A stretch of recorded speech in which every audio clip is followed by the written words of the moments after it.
ನಮಸ್ಕಾರ, ಕನ್ನಡ ಒನ್ನೆಗೆ ಸ್ವಾಗತ. ನಾನು ನಿಮ್ಮ ಭಾಗ್ಯನಾರಾಯಣ ಬೊಗವರಪು.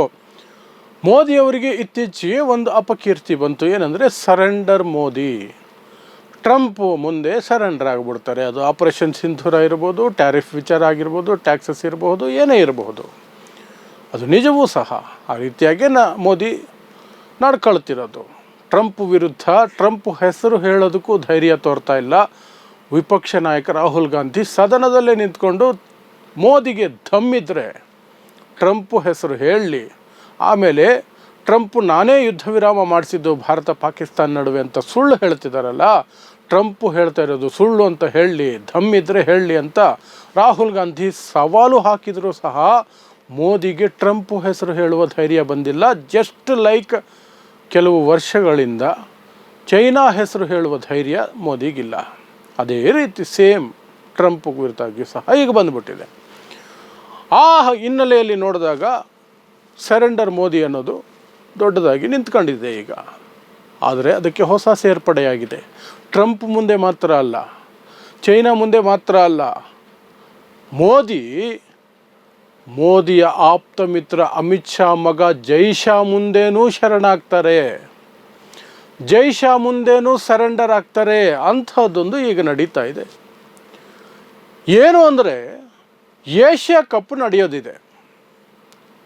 ಏಷ್ಯಾ ಕಪ್ ನಡೀತಿರ್ಬೇಕಾದ್ರೆ ಭಾರತ ಮತ್ತು ಪಾಕಿಸ್ತಾನ ಮ್ಯಾಚ್ ಬಂದೇ ಬರುತ್ತೆ. ಏಷ್ಯಾ ಅಲ್ವಾ, ಇಬ್ಬರು ಏಷ್ಯಾದಲ್ಲಿರುವ ದೇಶಗಳು. ಸೊ ಈಗ ಬಂದಿರುವಂತಹ ಪ್ರಶ್ನೆ ಏನು ಅಂದರೆ, ಪಹಲ್ಗಾಮ್ ಅಂತಹ ನೀಚ ಕೃತ್ಯ ಮಾಡಿಸಿದಂತಹ ಪಾಕಿಸ್ತಾನದ ನಡುವೆ, ಆಪರೇಷನ್ ಸಿಂಧೂರ ಅನ್ನುವಂತಹ ಘರ್ಷಣೆ ಹೊಂದಿದ್ದ ಪಾಕಿಸ್ತಾನದ ನಡುವೆ, ಪಾಕಿಸ್ತಾನದ ಜೊತೆಯಲ್ಲಿ ಭಾರತ ಕ್ರಿಕೆಟ್ ಆಡಬೇಕಾ ಈ ಸನ್ನಿವೇಶದಲ್ಲಿ ಅಂತ ಎಲ್ಲರೂ ಪ್ರಶ್ನೆ ಕೇಳ್ತಾರೆ. 2008ರಲ್ಲಿ ಯಾವಾಗ ಮುಂಬೈ ದಾಳಿ ಆಗಿತ್ತೋ ಆ ಸಂದರ್ಭದಲ್ಲಿ ಭಾರತ ಪಾಕಿಸ್ತಾನ ನಡುವೆ ಟೂರ್ನಮೆಂಟ್ ಇತ್ತು. ಅದರ ವಿರುದ್ಧ BJP, ನರೇಂದ್ರ ಮೋದಿ ಎಲ್ಲರೂ ಗುಡುಗಿದ್ರು. ಆಗ ಭಾರತ ಸರ್ಕಾರ, ಮನಮೋಹನ್ ಸಿಂಗ್ ಸರ್ಕಾರ ಆ ಟೂರ್ನಮೆಂಟನ್ನು ಕ್ಯಾನ್ಸಲ್ ಮಾಡಿತ್ತು. ಈಗ ಅದೇ ಸನ್ನಿವೇಶ ಬಂದಿದೆ.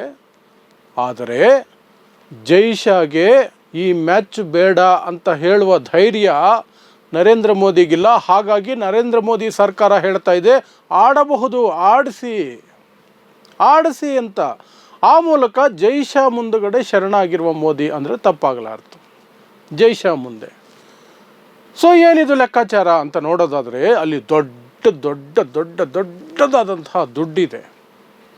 ಆ ದುಡ್ಡು ಈಗ ಇವರ ದೇಶ ಪ್ರೇಮವನ್ನು ಪಕ್ಕಕ್ಕೆ ಸರಿಸ್ಬಿಟ್ಟಿದೆ.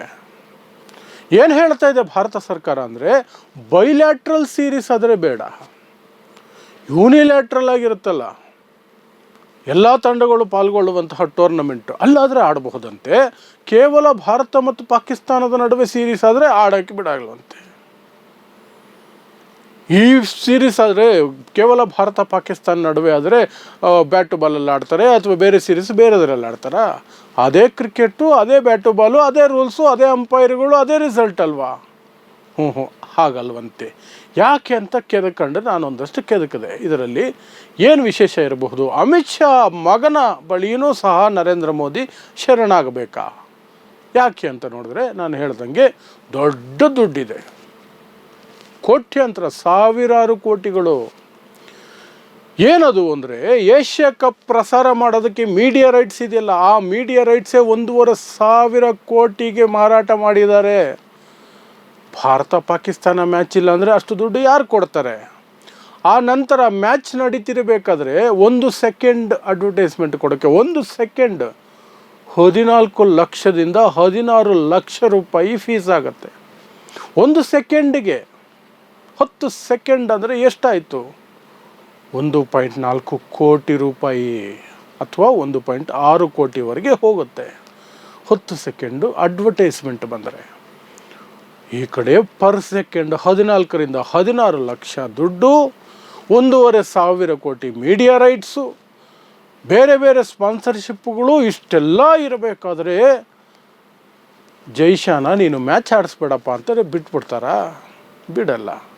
Daddy please handle your friend ಅಂತ ಅಪ್ಪನಿಗೆ ಫೋನ್ ಮಾಡ್ತಾರೆ. ಅಪ್ಪ ಯಾರು? ಅಮಿತ್ ಶಾ. ಅಮಿತ್ ಶಾ ಹತ್ರ ಮೋದಿ ಏನಾದರೂ ವಾದ ಮಾಡಿ ಗೆಲ್ಲೋದಕ್ಕೆ ಸಾಧ್ಯ ಇದೆಯಾ?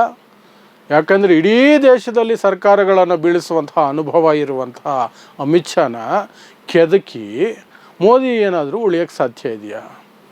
ಅಷ್ಟು ಸರ್ಕಾರಗಳನ್ನು ಕೆಡವಿರುವಂತಹ ಅನುಭವ ಇರುವಂತಹ ಅಮಿತ್ ಶಾ ಮೋದಿ ಸರ್ಕಾರನ ಕೆಡವೋಕ್ಕೆ ಎಷ್ಟೊತ್ತು ಬೇಕು?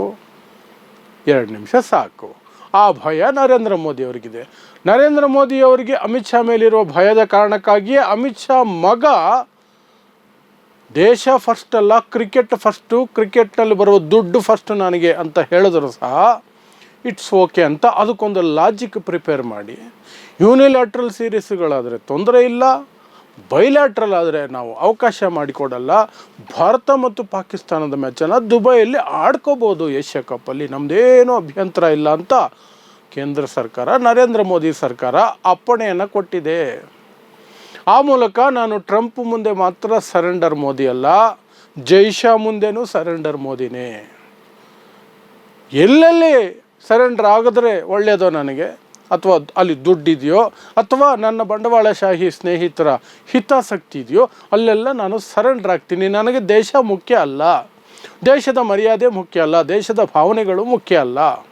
ನನಗೆ ಮುಖ್ಯ ಅಲ್ಲಿ ದುಡ್ಡು, ನನ್ನ ಸ್ನೇಹಿತರ ಹಿತಾಸಕ್ತಿ, ಬೇರೆ ಬೇರೆ ವಿಚಾರಗಳು ಏನೇನಿದೆ ಅದರ ಜೊತೆಯಲ್ಲಿ ಅವೆಲ್ಲವೂ ಸೇರಿದ್ರೆ ನನಗೆ ಚುನಾವಣೆ ಗೆಲ್ಲೋದಕ್ಕೆ ಅವಕಾಶ ಸಿಗಬೇಕು, ಅಧಿಕಾರ ಶಾಶ್ವತವಾಗಿರಬೇಕು. ಇದು ನರೇಂದ್ರ ಮೋದಿಯವರ ಲೆಕ್ಕಾಚಾರ. ಆ ಲೆಕ್ಕಾಚಾರದ ಹಿನ್ನೆಲೆಯಲ್ಲೇ ಈಗ ಅಮಿತ್ ಶಾ ಮುಂದೆ ಹೋಗಿ, ಅಮಿತ್ ಶಾ ಮಗನ ಮುಂದೆ, ಅಮಿತ್ ಶಾ ಮಗ ಜೈಶಾ ಮಗನ ಮುಂದೆ ಸರೆಂಡರ್ ಆಗಿ ನರೇಂದ್ರ ಮೋದಿ ಅವರು ಭಾರತ ಮತ್ತು ಪಾಕಿಸ್ತಾನದ ನಡುವೆ ಏಷ್ಯಾ ಕಪ್ನಲ್ಲಿ ಕ್ರಿಕೆಟ್ ಪಂದ್ಯ ಆಡಲಿಕ್ಕೆ ಓಕೆ ಅಂದಿದ್ದಾರೆ. ಅದು ಯಾವುದೇ ರೀತಿಯಲ್ಲೂ ಪಹಲ್ಗಾಮ್ ದಾಳಿಯಲ್ಲಿ, ಉಗ್ರರ ಕೃತ್ಯದಲ್ಲಿ ಪಾಕಿಸ್ತಾನ ಕಳಿಸಿದಂತಹ ಕೊಲೆಗಡಿಕರು 26 ಜನ ಭಾರತೀಯರನ್ನು ಕೊಂದು ಹಾಕಿದ್ರಲ್ಲ, ಅವರ ನೋವಿಗೆ ಅಥವಾ ಆ ಸಂಬಂಧಿಗಳಿಗೆ ನೋವಾದರೆ ನೋ ಪ್ರಾಬ್ಲಮ್ ಅನ್ನೋದು ನರೇಂದ್ರ ಮೋದಿ ಸರ್ಕಾರದ ಈಗಿನ ನಿಲುವು. ಅದರ ಹಿನ್ನೆಲೆ ಪೂರ್ತಿ ಹೇಳಿಬಿಟ್ಟೆ ಅಷ್ಟೇ. ಸೊ ನೋಡ್ತಾ ಇರಿ ಸಮಾಜಕ್ಕಾಗಿ ಕನ್ನಡ 1 ನ್ಯೂಸ್. ನಮಸ್ಕಾರ.